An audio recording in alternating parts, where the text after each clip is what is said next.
and welcome to What's On, the Midlands entertainment page. I'm Chanel Shay Calvin, and in the second part of today's show, we'll be meeting Rob Phillips with his roundup of local theatre scene for the month to come. But first, there's always something happening right here in the Midlands, and we'll be giving you that information throughout the show. You can see all the gigs and comedy shows this week at the bottom of your screen, and on the right are the events, theatre productions, concerts and days out. If you have an event that you want us to advertise, then we'd like to hear from you. And our contact details can be seen at the bottom of the screen. Now, my first guest is Shabnam Mughal, who's a Community Development Officer and Centre Manager at Phoenix Hall in Bordesley Village. Well, hello, Shabnam. Hi, hello. Thank you for joining me. No, that's fine. You brought some really amazing, delicious food with us today, which is pretty cool. Okay. But before we move on to the food element, can you just tell me a little bit about yourself and what this community centre is? So I'm Shabnam and I'm the Development Officer, and I work at Phoenix Hall, which is in Bordesley Village, which is part of Bourneville Village Trust. Bourneville, people might know of, linked with Cadbury's. Yeah. Everybody loves chocolate. Yeah, we do. So their aim is to sustain and commit to flourishing communities. George Cadbury, who actually started the whole ethos of sustaining communities, so he wanted his workers to actually be part and be around the actual factory area, so not working far, etc. But where we are, we're the first urban village within Birmingham, and it was part of Wimpy Homes and Heartlands and Birmingham City Council and Bourneville Village Trust, so they did this massive project as well. In our community centre, which is literally about a mile and a half from the town centre. Oh, so it's pretty accessible then, which is probably obviously a good point. And we do several different things, from youth clubs to seniors work to social clubs, exercise, Zumba, the new craze, to events throughout the year. Which is part of one of the reasons why I'm here, because one of the events this year will be a community cookbook. Mm-hmm. So going back to the events that you have, one thing that I found which was pretty amazing was that you cater for everyone. It's not just a youth club per se. You've got people for the older generation. That's I think right. actually is really nice. So is that something which you've done purposely to tie it in as a community per se? We try to look at every single person within the community, so there's no age, there's no culture, there's no any barriers that we try to actually go up against in that way. So what we like to do is cater for all. Mm-hmm. We've got a sewing club on at the moment, and we also have things like family learning that we work with the Birmingham Adult Education Service as well. So we've done T-shirt printing in the past, and we've done arts and crafts with them as well. So the parents and the children work together as well. So that's nice. Nowadays the parents don't really have that much time with work and commitments, etc. But we try to actually facilitate those as well. So what role do you play then within this establishment? So as my role is trying to get everything together and put everything together. So as my role, like, it could be from trying to find funding, to actually organising staff, to making sure the building is okay. It's a wide range. It's a jack of all trades in Kingdom. So going back to obviously youth clubs, how do the kids find it? Because surely it's a really beneficial place to get them off the streets and possibly doing any antisocial behaviour or something. How do they find the community centre? We've actually got to the point where our youth clubs are on a reserve list. Oh, wow, it's really popular then. Very much so. So we've got a girls-only youth club due to the culture and the community within the area as well. And we have a junior boys club and a seniors boy club we would like to actually start and integrate into the future as well. We're actually recruiting for 2 youth workers at the moment. So one for a female member of staff and one for male as well. So hopefully that will push it to make more and more work that we can actually do and with the actual youth. We've got half-term activity day next week, so we're taking them bowling and into the cinema, etc. as well. So they get quite a lot of different things. We've worked with B&Q in the past as well, so they've managed to do making things like bread boxes, or they've been making things like the Eiffel Tower. So they're learning skills as well as enjoying things that they want to do. Minions I've seen as well. So I think if I had that when I was at that age, I think it'd be really nice to get in touch with the community per se. And it's like, I think as youths, it's quite hard to find a focus. That once you leave school, you're thinking, what can I do? What can I go into? So I think you putting this together, I think that is pretty amazing to be fair. Thank you. So like, going back to like behind the scenes, do you like employ volunteers as well? Like, can people get in touch with you as well? That's right. I mean, we've actually taken on 2 university students at the moment who are doing youth and community studies. One's in her first year, one's in her second year. So they're taking quite a bit of a role within the youth. So I'm doing a lot of mentoring with them at the moment. But we have a fantastic family of volunteers there as well. A lady called Gwen who actually did one of the cooking yesterday. She did the traditional English cooking yesterday. She's been there from when the building has started as well. And we've got, I think, 10 plus volunteers at the moment. That's nice, and the clubs would not be able to run without them, because they are such a crucial part of the community, and they bring so many different elements into the actual hall itself as well. So you touched upon there that one of the ladies obviously helped with the cooking, so we can touch on that a little bit more. Yeah, sure. So you've actually got is it a community cookbook which you're in the process of doing, or is it? That's right. Doing? Tell us a little bit more about that, please. So last year I put in some funding from the Near Neighbourhoods Fund. And that's basically one of the elements in the guidance was to actually bring communities together, and it's something that we do anyway. But something that we were looking at was how to bring them all together, and everybody loves food. Yeah, everyone. Well, I do anyway. I'm sure most people do.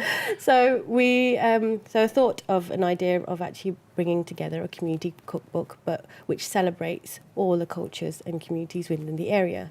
So as I said, the lady kicked off the cooking yesterday. So the first recipe and cooking was done yesterday. I think she did lamb and all the roast potatoes and all the rest of broccoli, cauliflower, and then she did a custard trifle, jelly trifle. So that was traditional English that she had her spin on as well. But we have got Pakistani food, we've got Bangladeshi food, we've got Arabic food, Chinese, Irish. I think there's altogether 9 or 10 cultures that were actually Afro-Caribbean.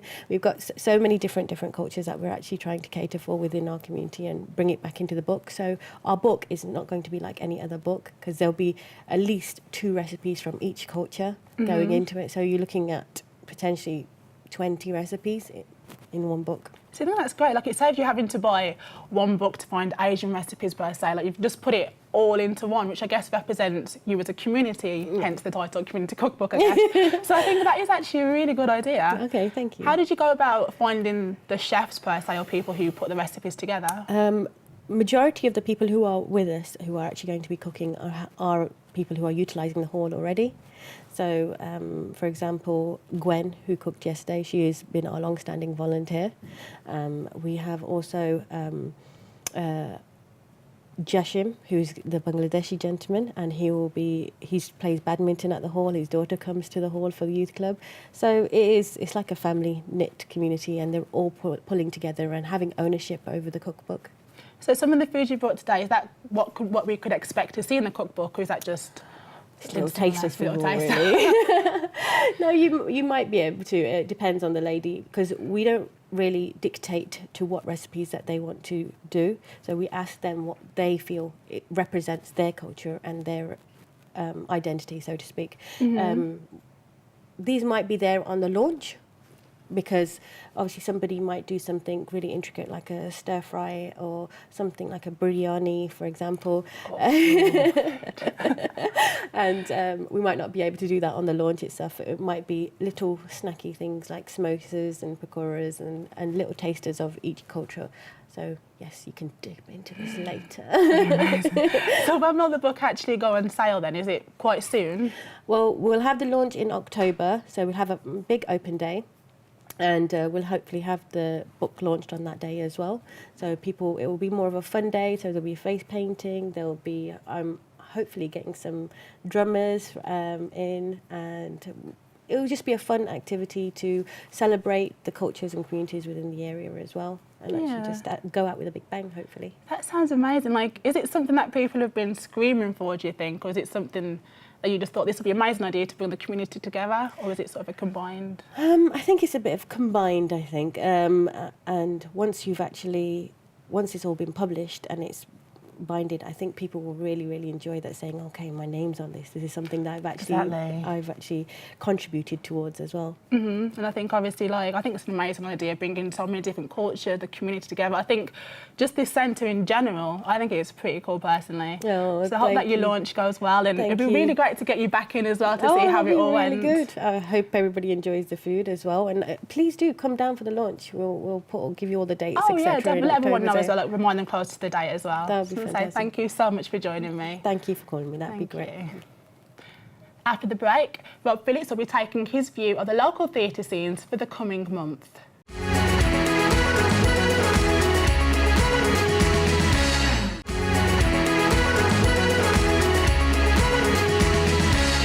Welcome back. Coming up, Rob Phillips looks at the local theatre scene here in the Midlands. But before that, here's a few ideas he put together for things to do and see over the week to come.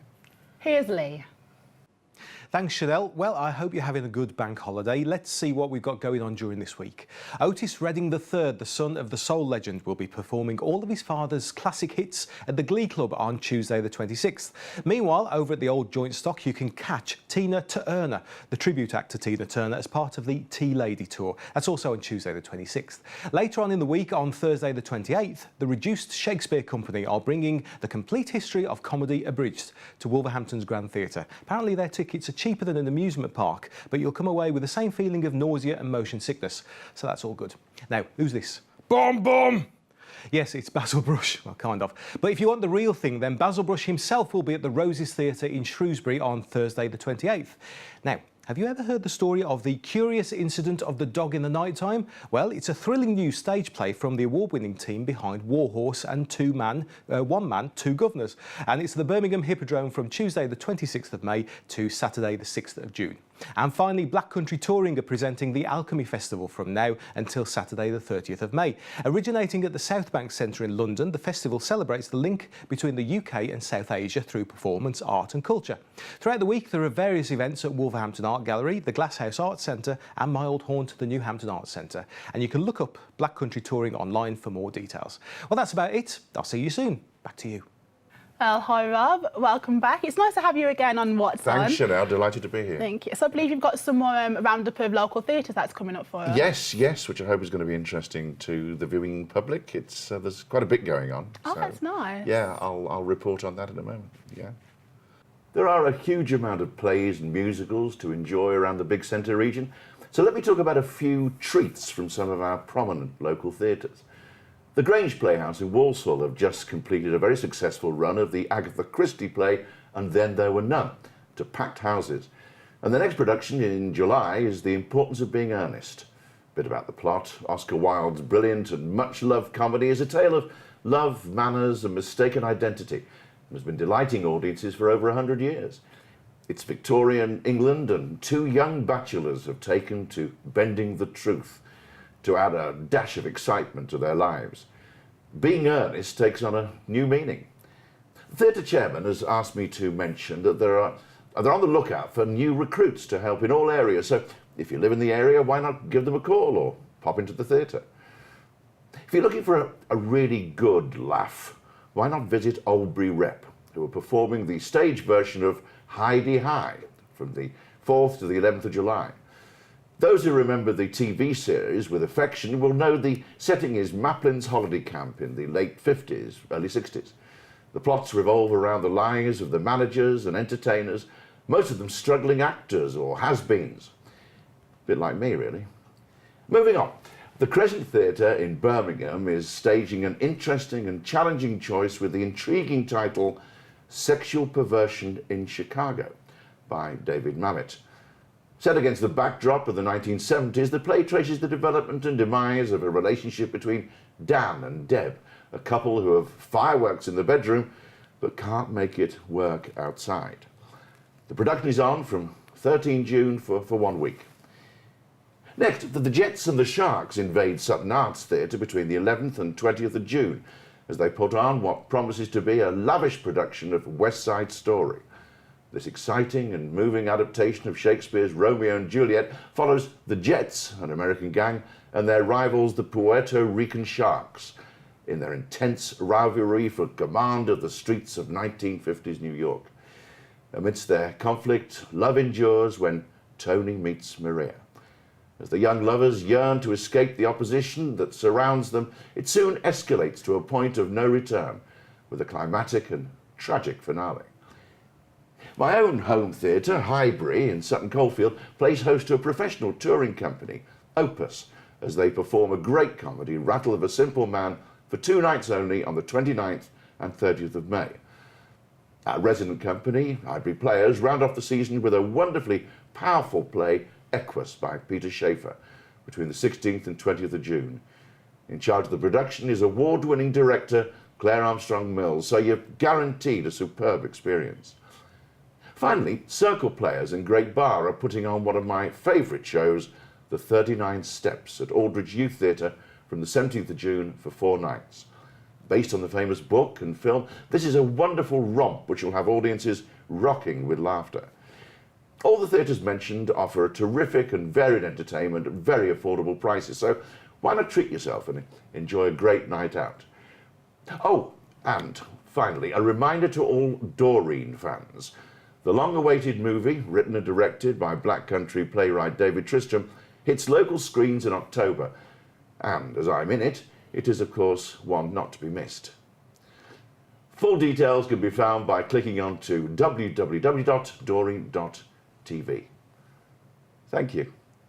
Well, thanks for that, Rob. There's obviously a lot happening as there were last time as well. Absolutely, and obviously around the region, depending on the play and the theatre, getting audiences in, as I think I mentioned last time, is not that easy. Yeah. But when you compare the sort of pricing that they've got compared with any professional show, it's £9, £10 average for a ticket. Whereas, of course, you go and see a professional show, either in Birmingham or London or wherever, you're talking £30 plus every time. And some of the productions are, I'm bound to say, as good as you would see on the professional stage. No, but I actually do agree with that. And Yeah. I think because they're doing it at amateur level, they're more passionate towards it, I guess, and That's they put right. more into it, because they're doing it for the love of it rather than just the money, I guess. Absolutely, that is the difference, I think, It a is. big difference. And there's a lot of passion and a lot of people. I mentioned the Grange, for example, looking for new members. All theatres are looking for new members. Not just acting, but you know, serving the coffee, serving behind the bar, backstage, on the lighting and sound side, the technical side. So there's a tremendous amount going on. The one that sort of jumped out to me personally was the one with the movie Doreen. Was it? Yes. Yeah. I was doing a bit of a me there. I was plugging the fact that I happen to be in it, which is great. David Tristram wrote a play called An Audience with Doreen, which toured around various theatres for a couple of years or nearly, filling every single theatre. There was no cease to be had. He's now writing the movie, he's now actually doing the movie, and various scenes are being done as we speak, which will be finished by October, and it'll run in various theatres, October and November. There'll be showings of the movie, but it's hilarious. Again, I'm bound to say it's absolutely hilarious. And the cast are really good. Doreen is played by a lady called Jill Jordan, who's very well known in the area, and has done a fantastic job. It's not for the faint-hearted, because some of the scenes are a little pushing the boundaries, but it is very, it actually, the poignancy, comedy, it involves all sorts of things, and I think audiences are yet again going to love it, So there's even though I'm something- in it. Especially because of it. There's obviously something for everything, like for everyone. And I think everything you mentioned there's from like musicals, like West Side Story, which is really popular, and obviously for so many different age ranges, which I think is pretty amazing, to be fair. That's a very good point, because theatre does rely on a lot of a whole range of people, and young people in particular. We like to attract to get involved as much as possible. It is. I just want to thank you so much for joining me again. Pleasure. It's been my pleasure as well. Thanks, Sinead. So thank you. Thanks a lot. Don't forget, if you're having a gig or an event that you want us to advertise, then we'd like to hear from you. And our contact details can be seen at the bottom of the screen. And to play us out, here's the video from the Alchemy Festival, which starts this week in theatres around the Black Country. I sing Tumi Ho Mata Hindustan, As I smoke BDs, chew pan and watch Bollywood DVDs starring Akshay Kumar and Shah Rukh Khan, remixing Pranayam by whispering my mantra. I am a disco dancer under my brain.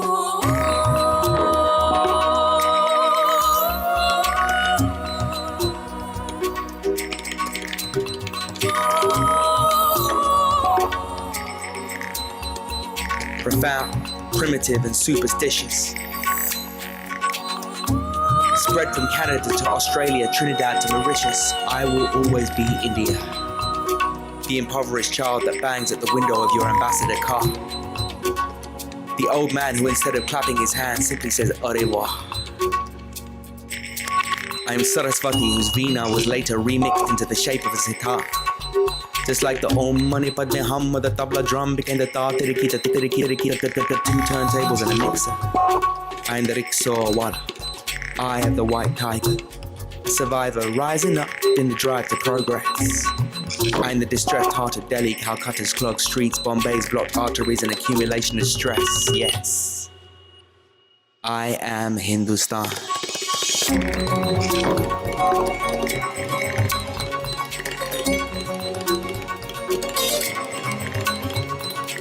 The land of Ustad Ali Akbar Khan and Kombanaga Purvat, Krishnamurti, Vivekananda Tagore, Arundhati, and the pot-bellied, elephant-headed superhero Ganpati. Om Shanti. On the Mount Saffron Road. I am the scent of cinnamon, cardamom, clove. I am the air, thick with the rain and the funk of the monsoon. I'm the sliver of moon that Shiva wears for a hair clip. I am that unsanctioned love marriage between Bharatanatyam and the backflip.